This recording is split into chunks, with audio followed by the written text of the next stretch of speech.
Juvenile Crime is the first movie to be made on my list about the tragic case of Junko Furuta. The movie came out 8 years after the murder of Junko.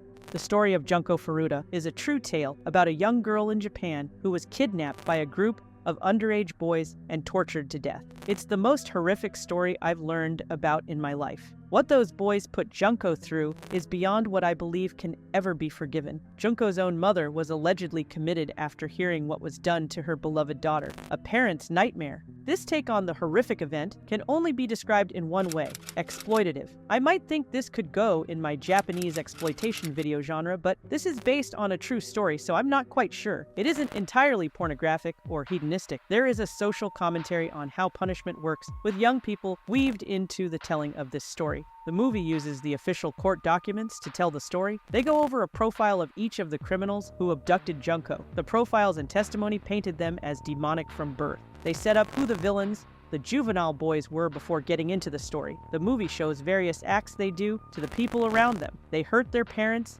and they kidnap a woman. The grape scene of this woman lasts strangely long. It added nothing to the plot, and at first I thought the woman was Junko. It felt as if the length of this scene was only to get the director's rocks off.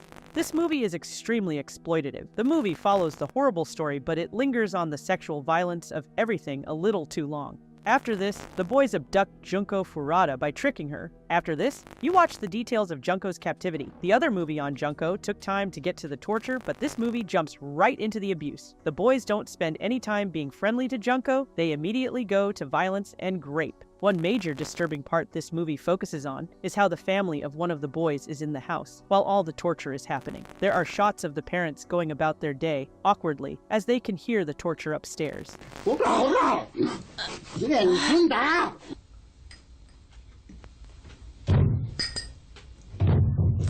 Now, what's the grossest part? Well, the first torture of Junko, probably. There is a lot of tension as the boy holds scissors to the girl's nipple. It was very uncomfortable and unpleasant, but ultimately, I think the true story is more disturbing than the film. While I think this movie comes off as more pornographic and exploitative than the other Junko Furuta film, it'd be hard not to think that if the real-life actions were filmed, that footage itself would look exploitative on its own. But I do feel like Junko deserves better than to be shown in this violent, nearly pornographic movie. I do not recommend this one if you are even remotely sensitive. Most of these torture porns bore me, make me cringe a bit, but I feel like besides watching them for this, I don't get much emotions besides ew from them.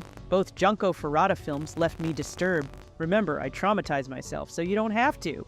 Bye.